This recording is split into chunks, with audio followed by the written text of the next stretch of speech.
अस्सलाम वालेकुम, कैसे हैं आप सब। तो आज हम स्टार्ट करने जा रहे हैं एक्सरसाइज 7B का क्वेश्चन नंबर 1। तो मेरे पास ये थिंक न्यू सिलेबस मैथमेटिक्स की बुक 2 है और उसका ये चैप्टर नंबर 7 चल रहा है। मैंने इस चैप्टर के नेम से एक सेपरेट प्लेलिस्ट बनाई हुई है, उसका लिंक भी नीचे डिस्क्रिप्शन में दिया हुआ है, ताकि आप लोगों को इस चैप्टर से रिलेटेड तमाम सोल्यूशन एक जगह पर आसानी से इसी प्लेलिस्ट में मिल सकें। इसके अलावा आपको डिस्क्रिप्शन में मेरे सोशल अकाउंट्स के लिंक यानी मेरी फेसबुक प्रोफाइल, मेरी इंस्टाग्राम प्रोफाइल और मेरा ईमेल आईडी भी मिल जाएगा। आप इन्हीं अकाउंट्स के थ्रू अपने क्वेश्चंस को, सजेशंस को मुझ तक भी पहुंचा सकते हैं।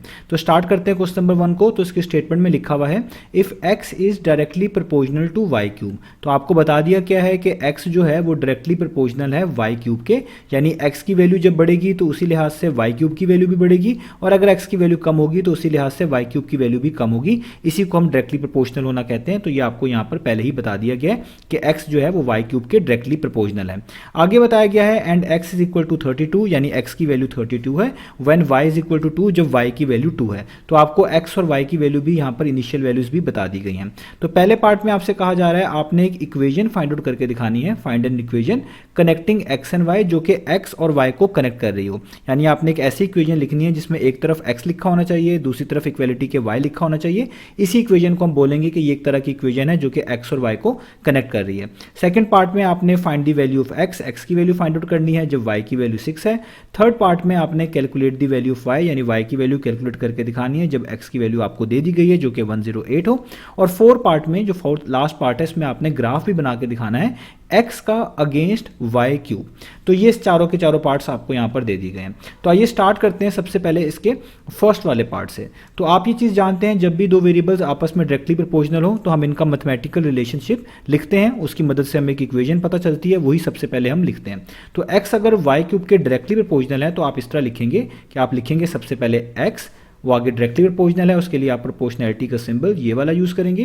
किसके डायरेक्टली प्रोपोर्शनल है? y क्यूब के, तो आगे आप लिख देंगे y क्यूब। इसका मीनिंग है आप लिख रहे हैं x is directly proportional to y cube. अब आप नेक्स्ट स्टेप में इस प्रोपोर्शनैलिटी सिंबल को खत्म करेंगे। उसके लिए आपको पता है जब भी हम प्रोपोर्शनैलिटी सिंबल खत्म करते हैं, हटाते हैं, तो उसकी जगह पे इक्वालिटी का साइन लगाते हैं और एक कॉन्स्टेंट लगाते हैं जिसको कॉन्स्टेंट ऑफ प्रोपोर्शनैलिटी बोलते हैं, और उसके आगे y क्यूब वैसे का वैसे ही आ जाता है। तो मैंने जो ये इक्वेशन लिख दी है, इस इक्वेशन से यही पता चल रहा है कि x जो है वो डायरेक्टली प्रोपोर्शनल है y क्यूब के, और k जो है वो कांस्टेंट ऑफ प्रोपोर्शनैलिटी होता है। तो हमें सबसे पहले इस k की वैल्यू चाहिए होती है, तो इसकी वैल्यू हम यहाँ पे निकालेंगे सबसे पहले। उसके लिए हमारे पास x और y की वैल्यूज होना लाजमी है, तभी हम k की वैल्यू निकाल सकते हैं। आपने इस इक्वेशन को हमेशा इक्वेशन नंबर 1 लेबल जरूर कर देना है। अब x और y की वैल्यूज कहाँ से पता चलेंगी, वो आपको आपकी स्टेटमेंट में इनिशियली बताई गई होगी। आप इनिशियली देख सकते हैं x की वैल्यू 32 है जब y की वैल्यू 2 है, तो आप यहाँ पे लिख सकते हैं कि x की वैल्यू जब 32 है तब जो y की वैल्यू है वो कितनी है, वो है 2। अब आपने ये वैल्यूज इस इक्वेशन में पुट करनी है। तो x की जगह पे आप पुट कर देंगे 32, तो मैं यहाँ पर इस x की जगह पे पुट कर देता हूँ 32, आगे इक्वल टू का साइन। इस k की वैल्यू तो आपने फाइंड आउट करनी है, वैसे का वैसे रहने दें। y की जगह पे y की वैल्यू जो कि 2 है वो पुट कर दें, तो यहाँ पे 2 और इसके ऊपर जो पावर 3 है वो वैसे की वैसे ही रहेगी। तो यहाँ तक हमने इस चीज़ों को यहाँ तक मैनेज कर लिया। अब हम अगला काम क्या करेंगे, इसको मैं थोड़ा सा नीचे लिख लेता हूँ, ठीक है, ताकि हमारे लिए आसानी हो जाए। तो अगला काम हम इस तरह करते हैं। तो अब आप देखें यहाँ पे 32 वैसे का वैसे ही रहेगा, इक्वल टू का साइन वैसे ही, k वैसे का वैसे ही। 2⁻³ का मतलब है 2 मल्टीप्लाई बाय 2 जो कि 8 होता है, तो यहाँ पे हम लिख देंगे 8। अब यहाँ पे 8 मल्टीप्लाई हो रहा है k के साथ, इसको आप इक्वेशन के दूसरी तरफ मूव करेंगे तो वहाँ जाके 32 को आप क्या डिवाइड करेगा, इस तरह नीचे लिखा जाएगा और यहाँ पे जस्ट क्या रह जाएगा, वो रह जाएगा k। अब आप आगे जानते हैं 8 1 टाइम्स 8 होता है, 8 4 टाइम्स 32 होता है, तो आपके पास k की वैल्यू कितनी आ गई, वो आ गई 4। तो हमने k की वैल्यू यहाँ पर निकाल ली। तो इन क्वेश्चंस में आपको कांस्टेंट की वैल्यू लाजमी चाहिए होती है, जब तक ये वैल्यू नहीं आएगी आप कोई भी पार्ट इसका आसानी से नहीं कर सकते। अब हमने जब k की वैल्यू निकाल ली है, अब हम पहला पार्ट बहुत आसानी से यहाँ पर उसका आंसर मेंशन कर सकते हैं। उन्होंने कहा था आपने एक ऐसी इक्वेशन लिख के दिखानी है जो कि x और y को कनेक्ट कर रही हो, तो वो इक्वेशन ये इक्वेशन नंबर 1 ही है। आप देख सकते हैं इसके एक तरफ x लिखा हुआ है, एक तरफ y लिखा हुआ है, ये दोनों, इस इक्वेशन को आप यही कहेंगे कि ये ऐसी इक्वेशन है जो कि x और y को आपस में कनेक्ट कर रही है। बस फर्क ये है कि आपने यहाँ पे k की जगह पे उसकी वैल्यू पुट कर देनी है। तो मैं यहाँ पे ये इक्वेशन दोबारा से लिखूंगा, बल्कि इसके पैरेलल लिख देता हूँ यहाँ पर।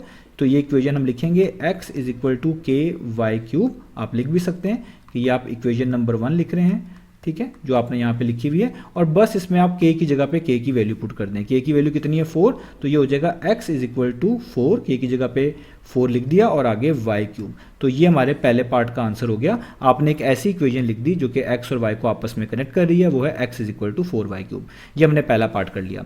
अब हमने करना है सेकंड पार्ट। तो सेकंड पार्ट में वो आपसे कह रहे हैं कि आपने x की वैल्यू को फाइंड आउट करना है जब y की वैल्यू कितनी है 6। तो अब हम यहाँ पे करते हैं। तो सेकंड पार्ट में आपने x की वैल्यू को फाइंड आउट करके दिखाना है और y की वैल्यू आपको 6 दे दी गई है। अब आपने जब भी आगे कोई भी वैल्यूज निकालनी है इसी सेम इक्वेशन को यूज करना है। आप इक्वेशन नंबर 1 को भी यूज कर सकते हैं, दोनों एक ही बात है, उसमें बस k की जगह पर आपको वैल्यू पुट करनी पड़ेगी। इसको यूज कर लेंगे तो आप डायरेक्टली कर सकते हैं क्योंकि इसमें k की जगह पे पहले से ही वैल्यू पुट करी हुई है। अब आप अगले हर पार्ट में इसी सेम इक्वेशन को यूज करेंगे। तो हम इस इक्वेशन को लिख लेते हैं x is equal to 4y cube. अब आपने जो वैल्यू फाइंड आउट करनी है वो इसी इक्वेशन के मुताबिक आएगी। x की वैल्यू आपने फाइंड आउट करनी है, यहाँ पे लिख दें x, आगे 4 वैसे का वैसे ही, y की जगह पे y की वैल्यू जो कि 6 है और इसके ऊपर पावर 3 है तो यहाँ पे भी पावर 3 आ जाएगी। अब ये हो जाएगा x is equal to 4, 6 raise to power 3 आप कैलकुलेटर से कर सकते हैं। तो 6 रेज टू पावर 3 कर लें तो ये आ जाएगा 216। तो यहाँ पे आ जाएगा 216। तो ये 216 और 4 मल्टीप्लाई हो रहे हैं तो आपके पास यहाँ पर आंसर आ जाएगा। तो 216 मल्टीप्लाई बाय 4 कर दें तो ये आ जाएगा 864। तो हमारा आंसर आ गया x का 864। ये हमारा सेकंड पार्ट भी इसका हो गया। अब चलते हैं इसके नेक्स्ट पार्ट की तरफ। तो नेक्स्ट पार्ट में आपने y की वैल्यू फाइंड आउट करनी है जबकि x की वैल्यू 108 दी हुई है। तो अब यहाँ पे हम लिखते हैं कि थर्ड पार्ट को हम करते हैं। तो थर्ड पार्ट में आपने y की वैल्यू को फाइंड आउट करके दिखाना है और x की वैल्यू आपको 108 गिवन है। अगेन सेम इक्वेशन यूज करेंगे, x is equal to 4y cube, जैसा आपको बता दिया। हम यहाँ पे लिखेंगे x is equal to 4y cube. x की जगह पे आ जाएगा 108, 4 वैसे का वैसे ही, y क्यूब वैसे का वैसे ही, क्योंकि y की वैल्यू आपके पास नहीं है।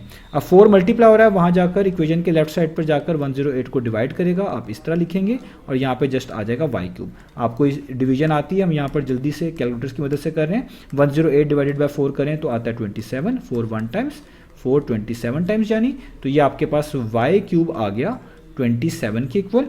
क्योंकि आपको y की वैल्यू निकालनी है y क्यूब की नहीं, तो आपको इस क्यूब को खत्म करना पड़ेगा। क्यूब को खत्म करने के लिए दोनों साइड्स पर आपको क्यूब रूट अप्लाई करना पड़ेगा, यहाँ पर भी और यहाँ पर भी। तो क्यूब क्यूब रूट से कैंसिल आउट हो जाएगा। तो y की वैल्यू क्या आ जाएगी, 27 का क्यूब रूट क्या होता है, वो होता है 3, क्योंकि 3 को 3 टाइम्स मल्टीप्लाई करने से 27 आता है, जिसका मतलब ये बनता है कि क्यूब रूट ऑफ 27 कितना होता है 3। तो y की वैल्यू आपके पास क्या आ गई, 3 आ गई। तो ये भी हमने पार्ट यहाँ पर कर लिया।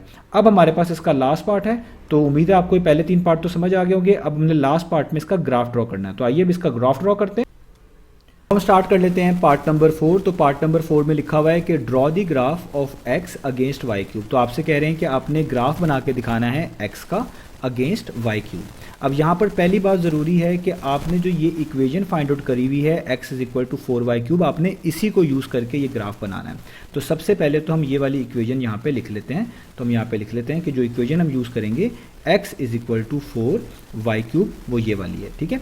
अब इसमें अभी हमने सबसे पहले हमारे पास कुछ पॉइंट्स होने चाहिए जो कि हमने प्लॉट करने होंगे ग्राफ के ऊपर, उनको जोड़ के ही हमारे पास ग्राफ बनेगा। अब आपने एक चीज़ का यहाँ पे ख्याल रखना है कि x की तमाम वैल्यूज़ डिपेंड कर रही हैं y क्यूब के ऊपर।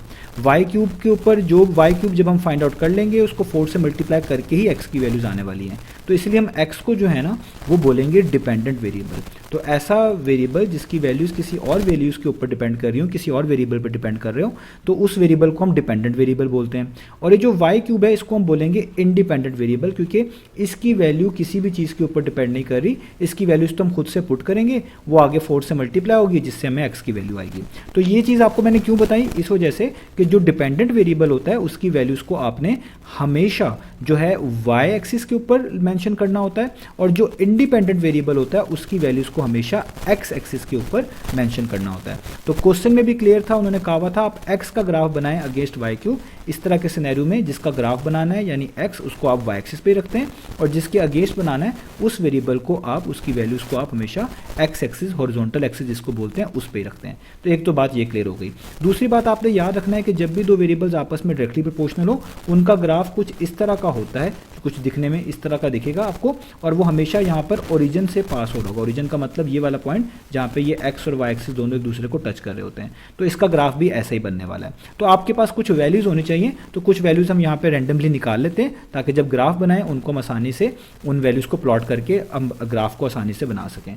तो आपने जो वैल्यूज़ पुट करनी है, लेट्स से मैंने जो वैल्यूज़ पुट करनी है वो वाई क्यूब की हैं, तो मैं यहाँ पे लिखूंगा वाई क्यूब, और जो आंसर में मिलेंगी वो एक्स की वैल्यूज़ होंगी, वो यहाँ पे लिख लेता हूँ एक्स। अब आप देखें कोई भी 2 से 3 वैल्यूज़ आप यहाँ पे फाइंड आउट कर सकते हैं। जैसे सबसे आसान वैल्यू जो ये है कि मैं y की जगह पे 0 पुट कर दूँ। अगर मैं y की जगह पे 0 पुट करूँगा तो जो इंडिपेंडेंट वैल्यूज़ होती हैं उन्हीं को आपने पुट करना होता है, तो देखना है x की वैल्यू क्या आएगी। तो आप देखिए मैं लिखता हूँ x is equal to 4, y की जगह पे 0, उसके ऊपर पावर 3, तो यहाँ पर ये आपके पास आ गया 0 का क्यूब 0 ही होता है, 0 टाइम्स 4 0, तो x की वैल्यू क्या आएगी 0। इसका मतलब अगर आपने y की जगह पे 0 सेट किया तो y क्यूब कितना आया 0। तो एक तरह का आप यही कह सकते हैं कि अगर आपने y को 0 लिया है तो y क्यूब की वैल्यू कितनी आई है, वो 0 आई है। तो y क्यूब की वैल्यू जब 0 आई है तब x की वैल्यू कितनी आई है, वो आई है आपके पास 0। तो इससे आपको एक पॉइंट मिल गया। इस पॉइंट को हम लिखेंगे, सबसे पहले जो x कोऑर्डिनेट है वो लिखते हैं। तो यहाँ पे x कोऑर्डिनेट y क्यूब की फॉर्म में है, तो जो आपने वैल्यूज़ इंडिपेंडेंट ली होती हैं वही आपकी सबसे पहले लिखी जाती हैं। तो y क्यूब की वैल्यू पहले और उसके बाद x की वैल्यू दोनों ही सेम है, तो ये हो जाएगा 0 0। ये आपका एक पॉइंट मिल गया, ठीक है। अब इसी तरीके से आप रेंडमली और भी पॉइंट्स को जो है वो पिक कर सकते हैं।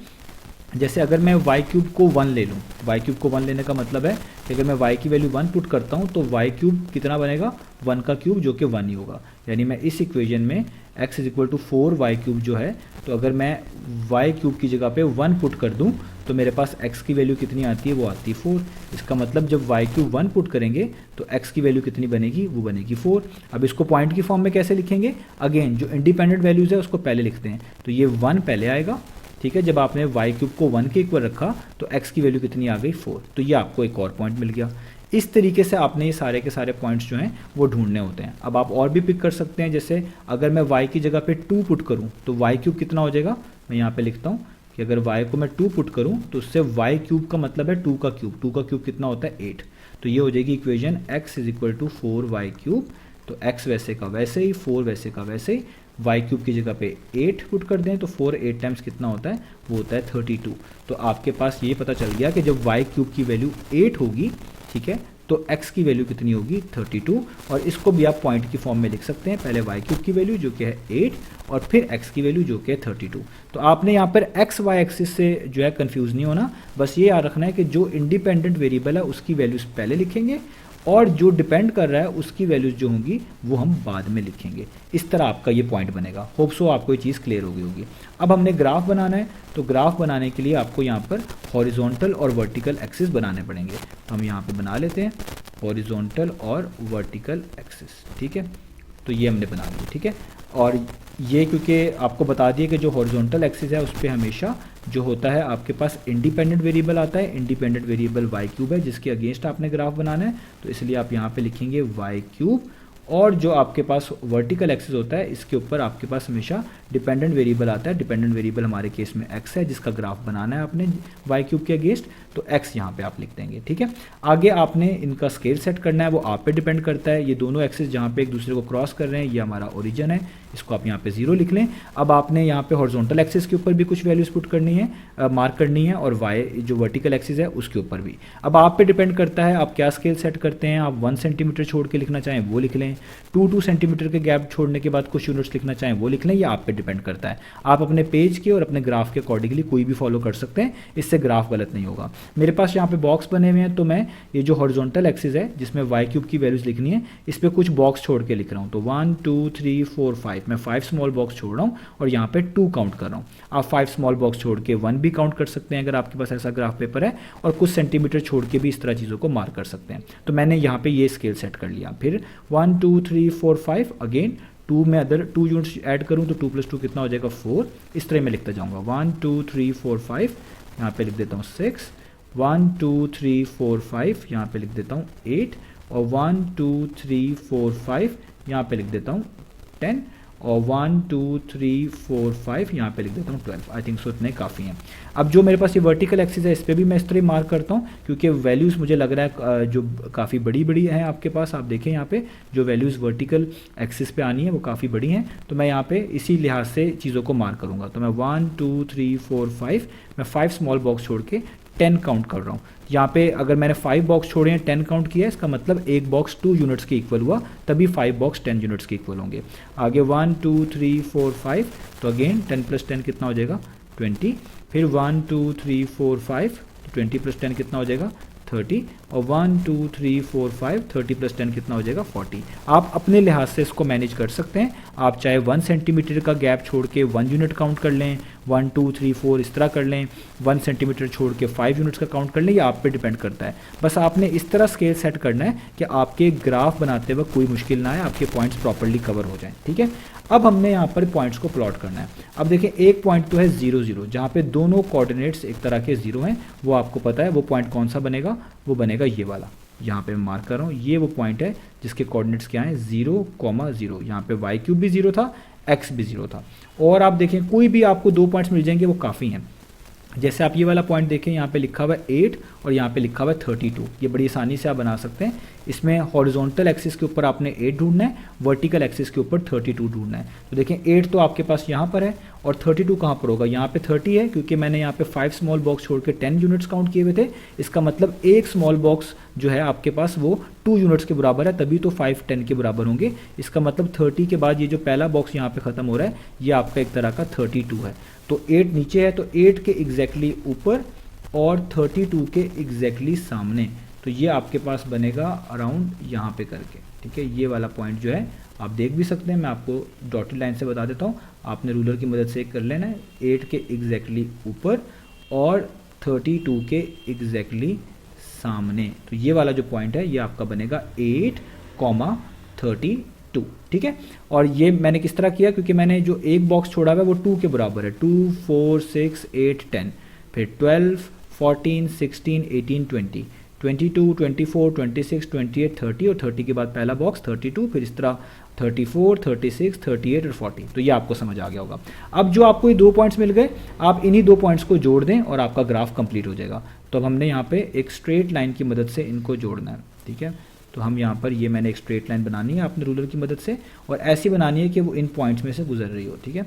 तो ये देखें, ये अब सही है।